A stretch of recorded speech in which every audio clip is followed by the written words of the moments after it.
Primeira carta do apóstolo Paulo aos Coríntios, capítulo de número 11.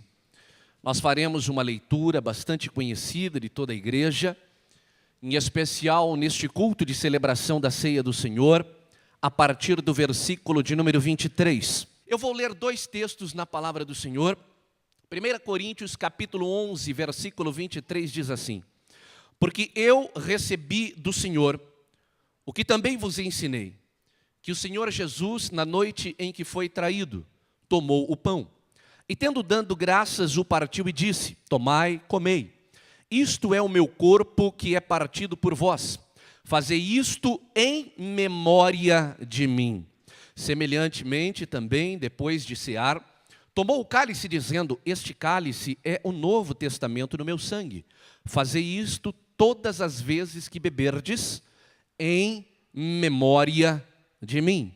Volte a sua Bíblia no Antigo Testamento, no livro das Lamentações do profeta Jeremias, capítulo de número 3, versículo de número 21.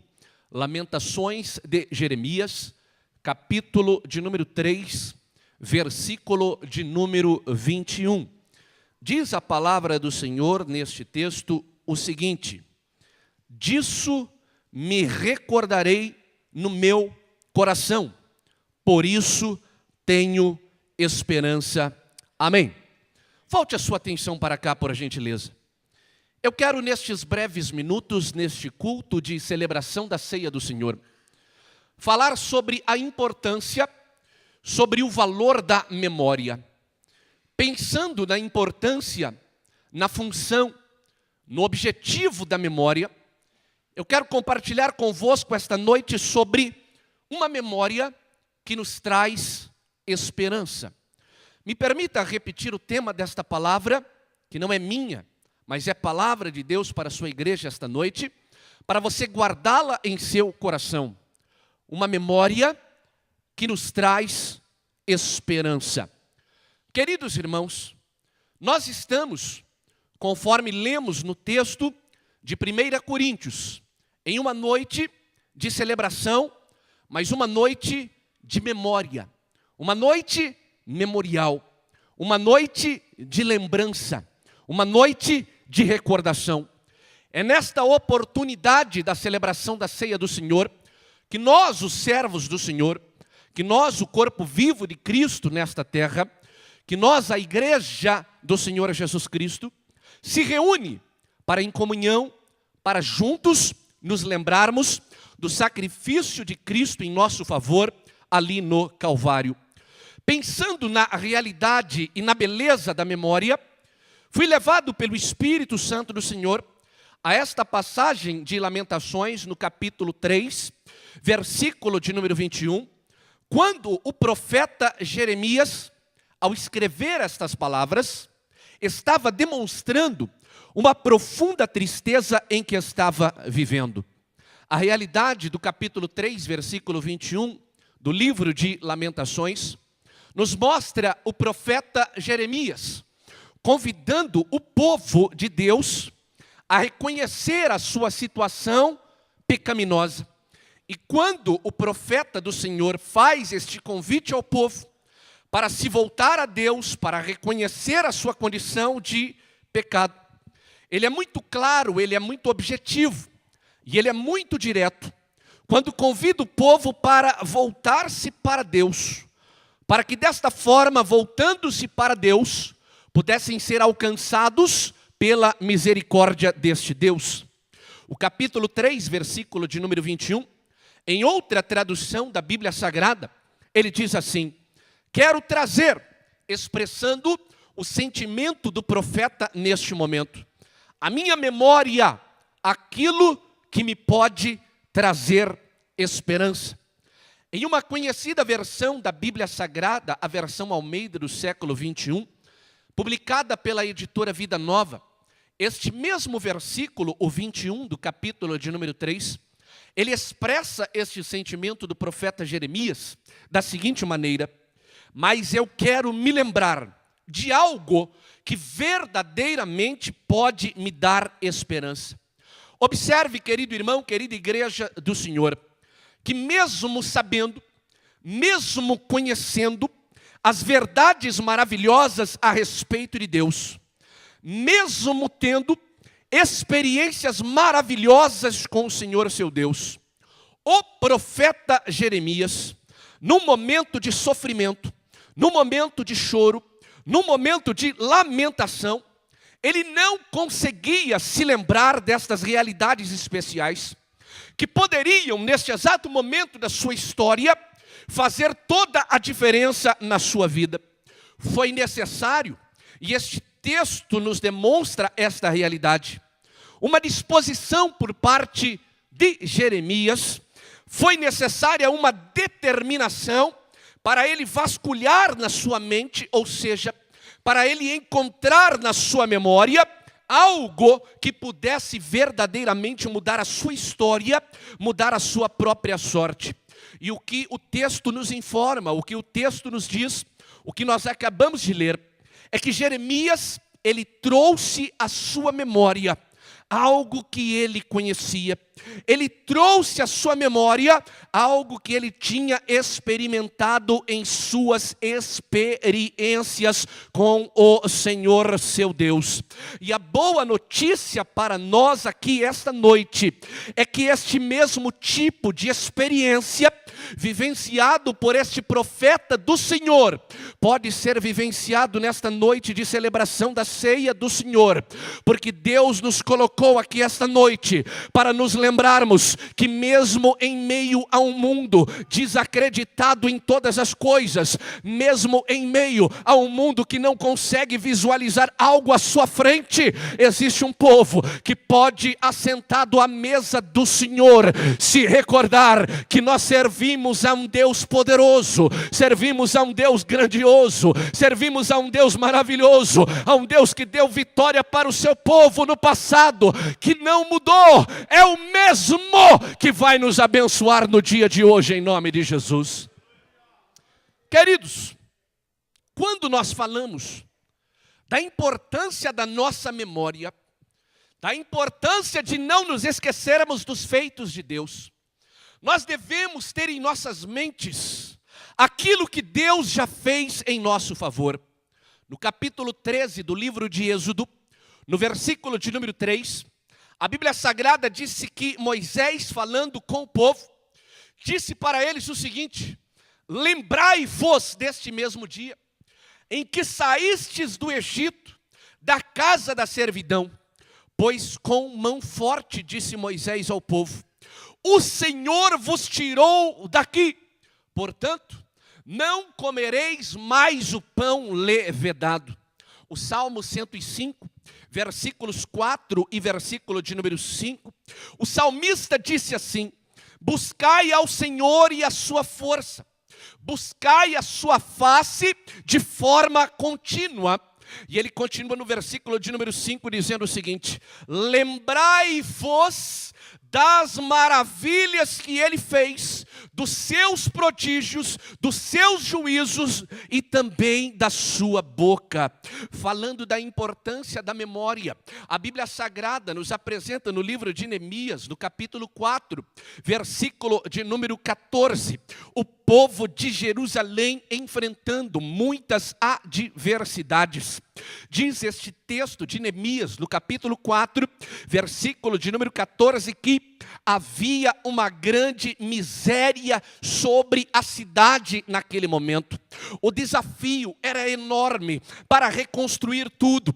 Diz o capítulo 4 de Neemias que os inimigos tentavam impedir a reconstrução e o próprio sucesso do povo de Deus. Mas a Bíblia Sagrada também nos informa que naquela hora de adversidade do povo, o povo já estava prestes a desanimar.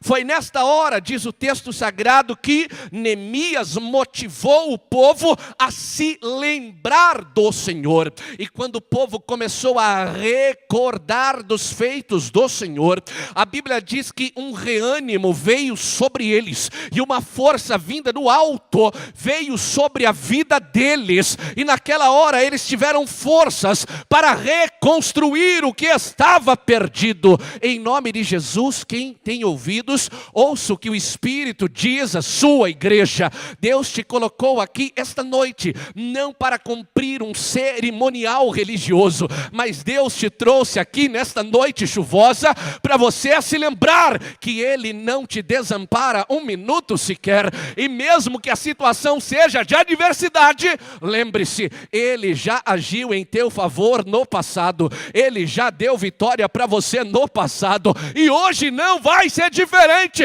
Só quem acredita no poder desse Deus, dá um brado de glória para Ele aqui esta noite. Aleluia. Queridos irmãos, em diversas situações de nossa vida, nós questionamos e nós duvidamos da nossa fé no próprio Deus.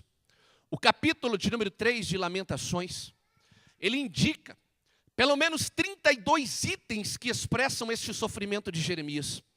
No versículo de número 1, do capítulo de número 3, Jeremias, expressando este seu sentimento de desespero, ele disse assim: eu sou o homem que viu a aflição pela vara do seu furor. Se você ler depois com bastante calma, ainda no capítulo 3, a partir do versículo de número 12, você vai ver que este sofrimento vivenciado por Jeremias era tão forte, era tão agudo, era tão intenso, a aflição na sua alma era tão grande, que no versículo 2 ele se compara a um alvo do arco. No versículo 13 ele diz que as flechas haviam transpassado os seus rins. No versículo de número 14, ao expressar o seu sofrimento, o profeta Jeremias diz que ele tinha se tornado objeto de escárnio, ou seja, de zombaria pelo próprio povo. No versículo de número 15 do capítulo de número 3, ao expressar este sentimento, ele diz que está profundamente amargurado. O versículo de número 16 diz que ele está reduzido a cinzas. O versículo de número 17, ele se considera um homem sem paz. No versículo de número 18, ele expressa que a sua força chegou ao fim, que a sua força acabou. No versículo de número 19, ele diz que está aflito. No versículo de número 20, ao expressar o seu sofrimento, ele diz que a sua alma está profundamente abatida. Preste atenção na realidade deste texto. Diante deste cenário sombrio, a Bíblia diz que o profeta Jeremias, ele tomou uma decisão. A Bíblia diz que diante desta situação de adversidade, diante deste momento de angústia, ele tomou uma atitude. E a sua atitude foi de trazer à memória aquilo que poderia trazer esperança para ele. Em nome de Jesus, por alguns segundos apenas, feche os teus olhos comigo aqui esta noite.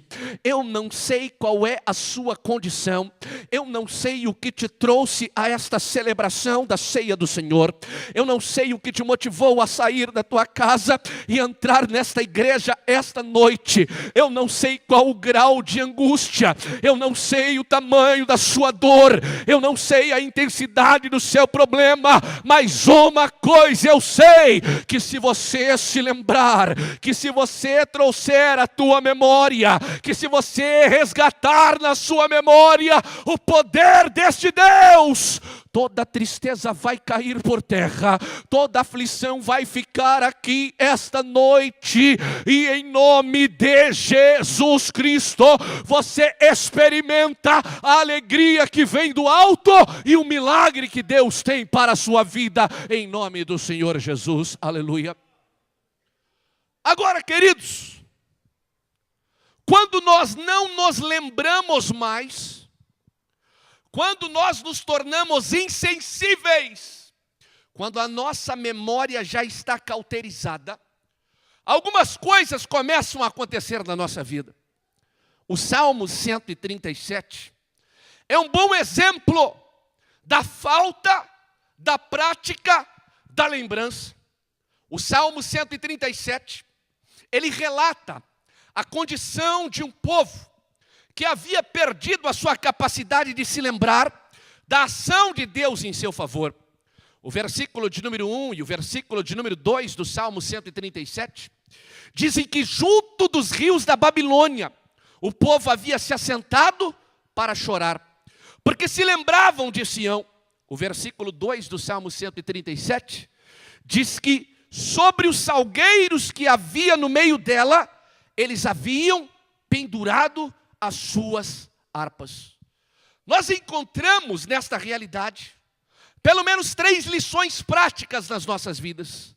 Primeira delas, quando nós nos esquecemos da ação de Deus em nossas vidas, nós nos tornamos pessoas desanimadas. O sujeito, quando se esquece do que Deus já fez em seu favor, ele se torna desanimado. O Salmo 137 diz que um povo, o povo de Deus, que já havia experimentado a ação de Deus em seu favor, agora estava sentado, chorando, se lamentando, desanimado. Irmão, desânimo é igual gripe. Você já ficou numa sala, trancado, fechado, com um gripado, para ver o que acontece? Eu duvidei essa semana e peguei gripe de um amigo meu. E como eu não gosto de pegar as coisas só para mim, não sou egoísta, eu já estou compartilhando com bastante gente, já estou distribuindo para muita gente aquilo que recebi.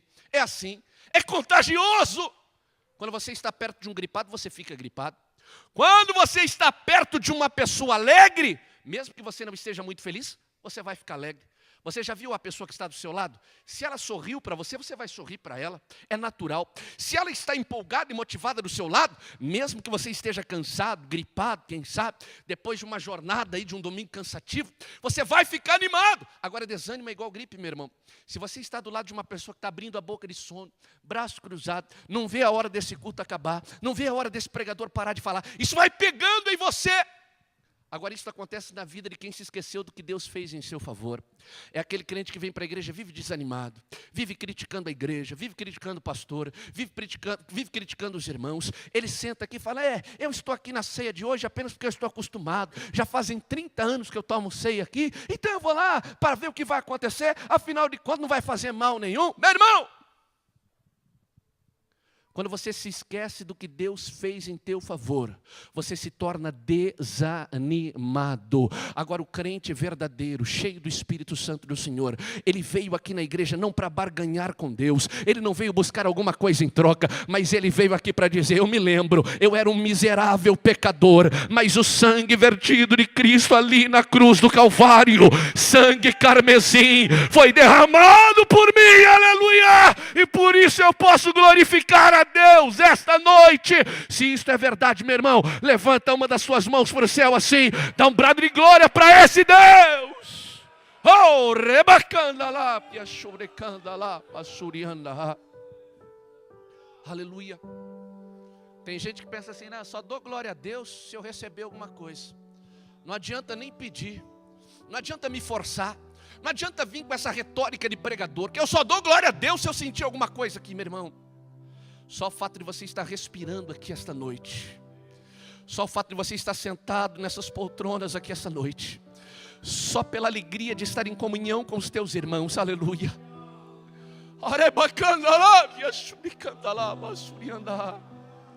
É motivo para eu glorificar, adorar o nome do Senhor Jesus, e me lembrar quem eu era, e me lembrar de onde Ele me tirou, e ter a consciência de onde Ele me colocou, aleluia. A segunda lição que nós aprendemos nesta realidade é que quando nós nos esquecemos da ação de Deus em nossas vidas, além de nos tornarmos pessoas desanimadas, nós nos tornamos incrédulos. O povo do Salmo 137 estava desanimado, sentado, e não acreditavam mais que Deus poderia fazer alguma coisa em seu favor. Tiago, no capítulo 1, versículo 6 e no versículo 7, a Bíblia diz que quando nós pedirmos alguma coisa ao nosso Deus, nós devemos e podemos pedir, porém com fé, em nada duvidando, diz a palavra do Senhor. Porque o que duvida, diz esse texto, é semelhante à onda do mar, que é levada pelo vento e lançada de uma parte para outra. Não pense, diz esse texto, tal homem que receberá alguma coisa do Senhor, seu Deus. Quando nós nos esquecemos, nós nos tornamos desanimados. Quando nós nos esquecemos, nós nos tornamos incrédulos. É bem provável que entrou alguém aqui essa noite, e digo isto movido pelo Espírito Santo do Senhor. Não vim aqui brincar de pregador, não sou pregador profissional, mas eu creio que o Espírito Santo do Senhor age sobre nós aqui esta noite, de uma forma muito real e verdadeira. Ninguém sente arrepios aqui ou sensações estranhas, mas sentimos a brisa do Espírito Santo do Senhor que sopra sobre nós. Aleluia. Eu falo com alguém aqui esta noite, que entrou desacreditado, que já não acredita mais que algo possa acontecer na sua vida. Eu estou falando com alguém aqui, que entrou nesta noite e disse assim: Senhor, é o último culto que eu vou. Eu não vou mais perder o meu tempo. Eu não vou mais procurar. Ou o Senhor fala comigo, ou eu não acredito mais nada desta história. Deus ouviu o teu clamor.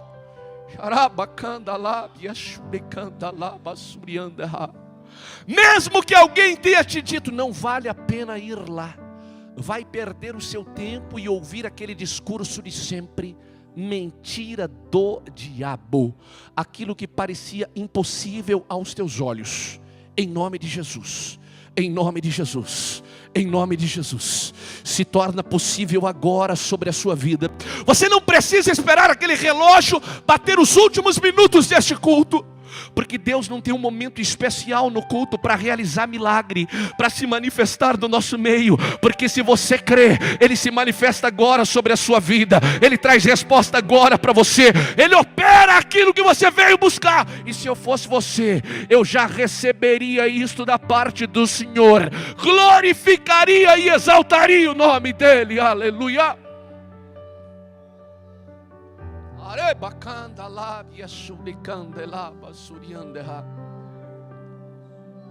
E a terceira lição que nós aprendemos no Salmo de número 137.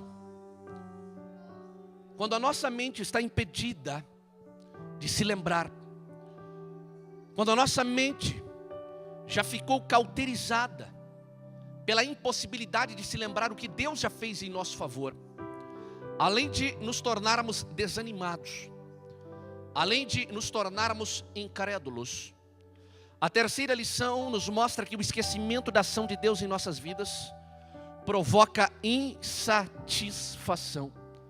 Nunca estamos satisfeitos. A Bíblia diz que antes do exílio, no próprio exílio, depois do exílio, o povo de Israel era um povo insatisfeito. Nada estava bom para eles. Sabia que tem crente que vive uma vida de insatisfação? Nada está bom para ele. O coral não cantou tão bem como ele esperava. O louvor não se apresentou tão bem como ele esperava. A leitura não foi no texto que ele esperava. O pregador não entregou aquilo que ele esperava. Ele sai do culto insatisfeito. E ele sai reclamando. E ele sai murmurando. E ele pensa assim: não volto mais nessa igreja. Eu vou lá na igreja daquele homem que passa o lenço assim, fica tudo suado. Aí ele joga em cima da gente assim. Ela assim acontece alguma coisa. Gente insatisfeita. Nunca está alegre. Nunca deu um sorriso para o pastor.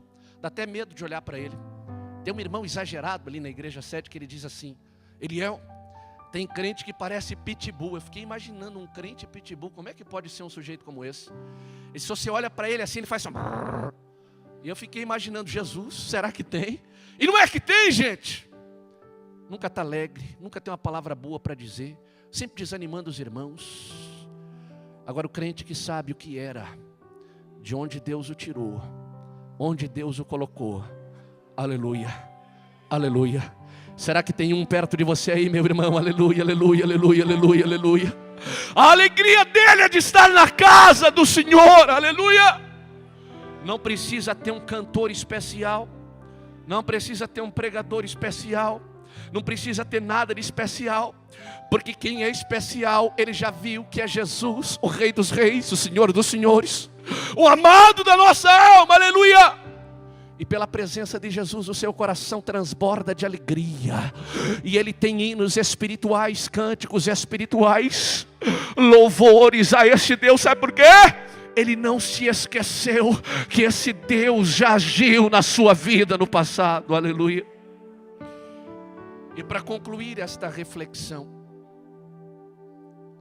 o segundo livro de Crônicas, no capítulo de número 20. ele relata a história de um ataque orquestrado pelos filhos de Moabe, pelos filhos de Amon e por alguns dos amonitas contra Judá e contra o seu rei Josafá.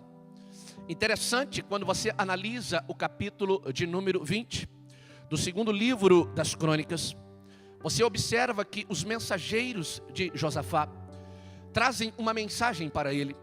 E a mensagem não era das mais animadoras. Era uma mensagem de que estes povos haviam se unido, haviam se juntados para destruí-lo.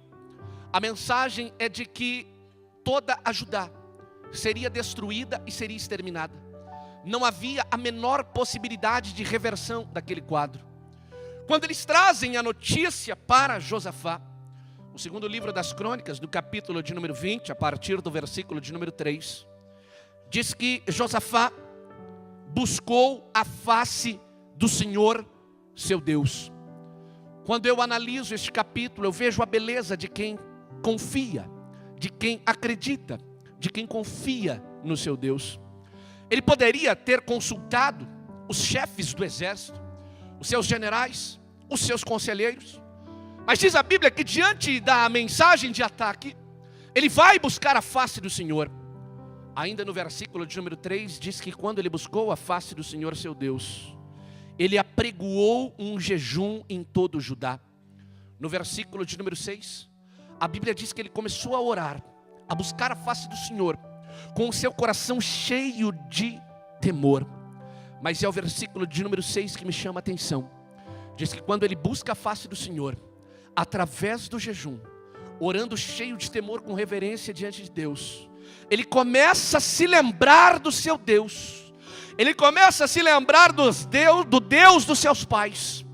E ele se começa a lembrar naquela hora que este mesmo Deus já havia dado vitória para ele no passado.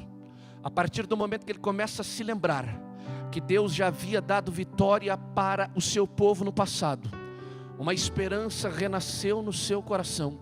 Deus usa um dos seus profetas chamado Jaziel e diz para Josafá e Judá: não temam, porque a partir de agora quem vai lutar esta guerra não serão vocês, mas será o Senhor Deus dos exércitos.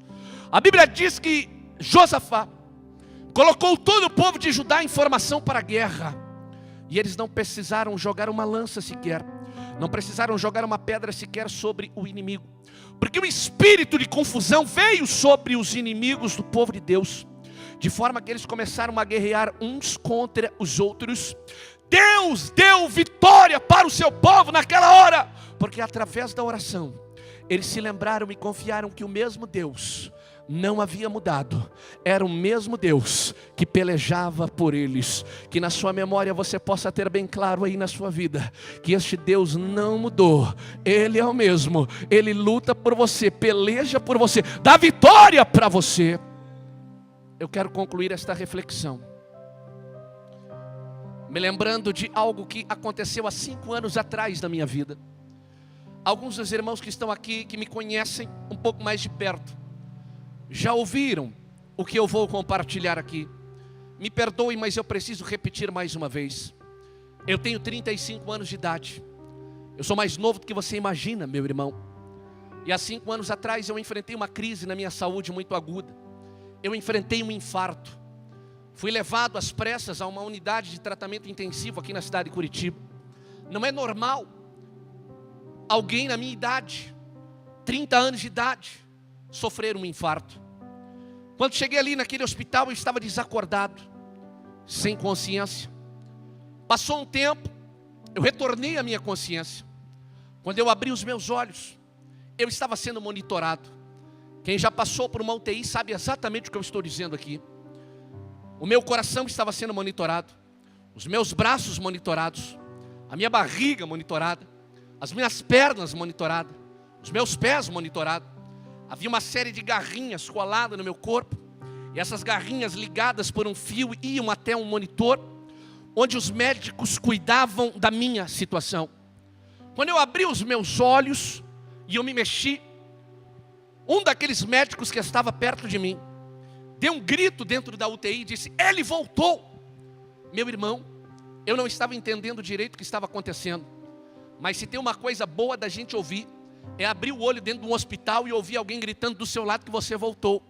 Eu fiquei muito feliz e comecei a entender que eu havia saído de um estado de gravidade. Ele olhou para mim e disse: você está vivo? Eu olhei: estou vivo. Me sentei. Ele falou: pelo amor de Deus, você não pode sentar, volta para aí. Me empurrou assim, meu irmão, sem carinho nenhum, sem cuidado nenhum. Me colocou deitado naquela cama de novo. Ele olhou para mim e disse: garoto, você tem muita sorte.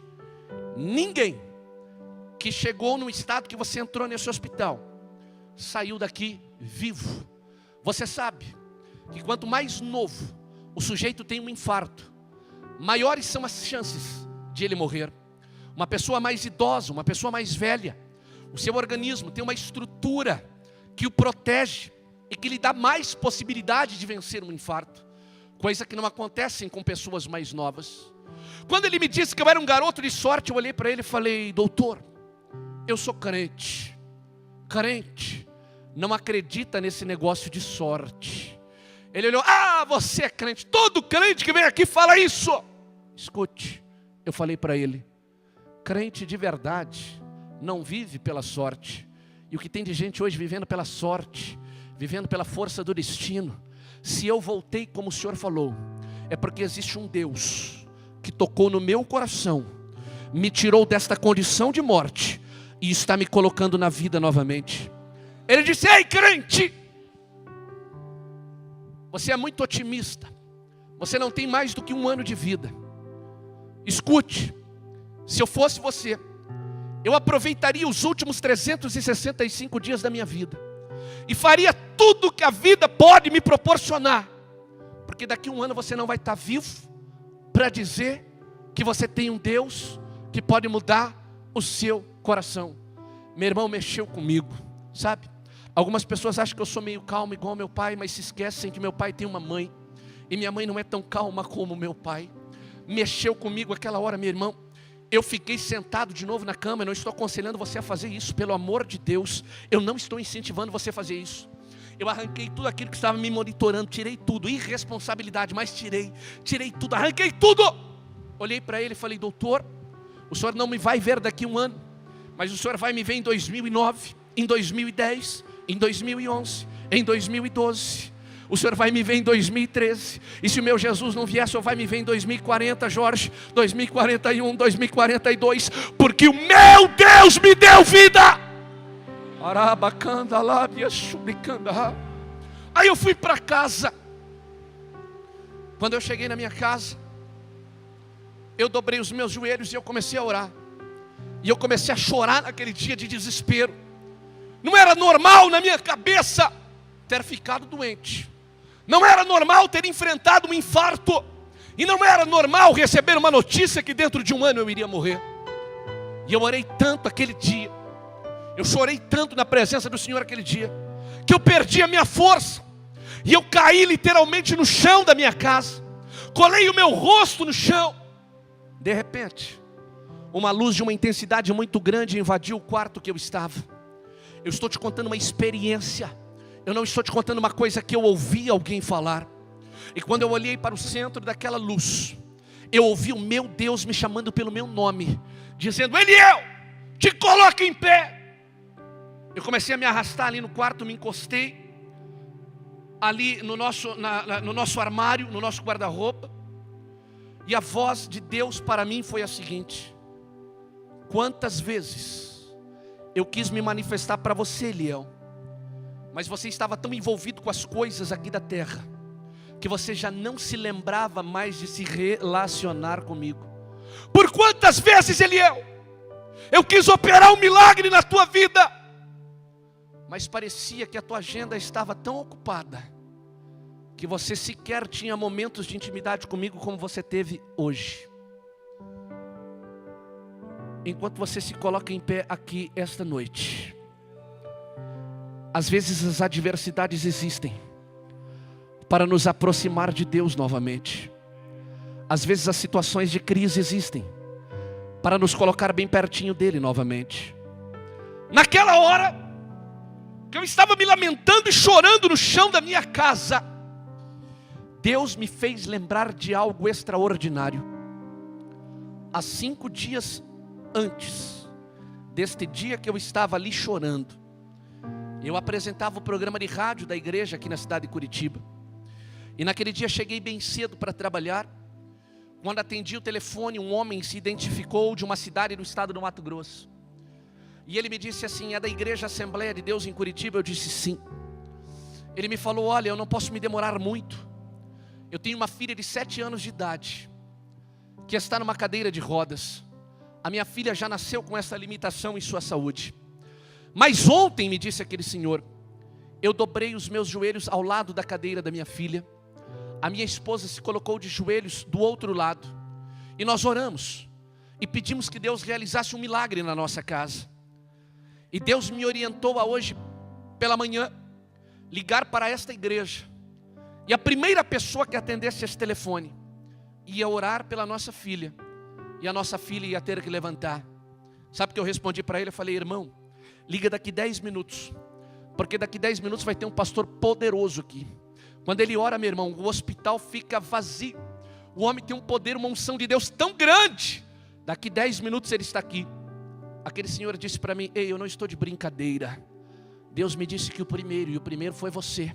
Se vira e começa a orar por mim.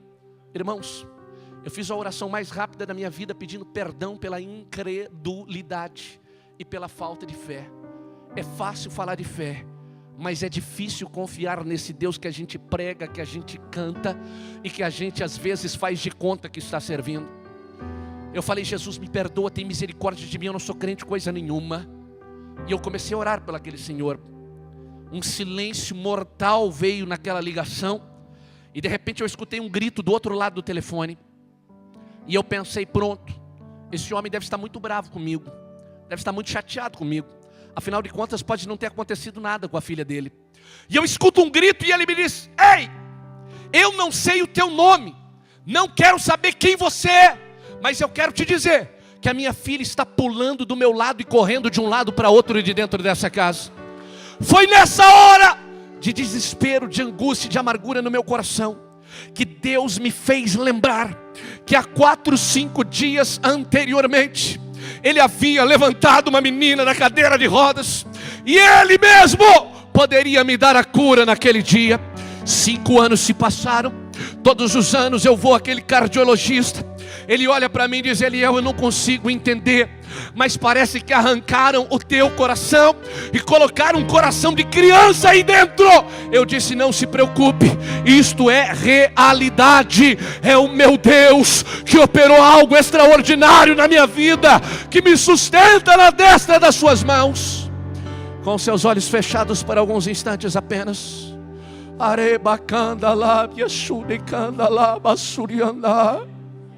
Aleluia! Não estamos aqui por uma religiosidade barata, não estamos aqui por um mero formalismo, mas estamos aqui para nos lembrar que um dia o nosso Pai lá nos céus ofereceu aquilo que tinha de melhor, o seu Filho Jesus Cristo.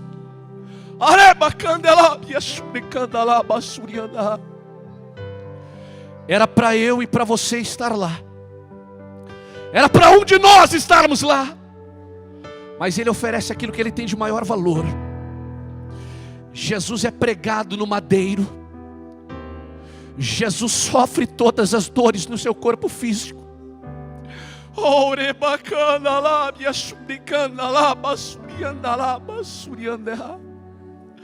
O seu sangue começa a verter, o seu sangue começa a correr, o seu sangue começa a ser dado no meu e no teu lugar. Não pense que você é grande coisa para ter sido agraciado por Deus.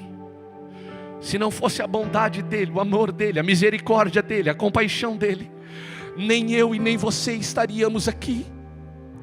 O triste é saber que poucos se lembram deste ato. É necessário muitas vezes a gente vir ao culto da celebração da ceia do Senhor para se lembrar disso, quando na verdade isto deveria estar na nossa mente todos os dias das nossas vidas. Mas Deus te trouxe aqui para te fazer lembrar, para não deixar você esquecer, que foi o sangue dele, que foi o sangue dele, que foi o sangue dele derramado na cruz do Calvário, que te deu vida, que perdoou os teus pecados, e que te deu o direito de ser chamado filho de Deus.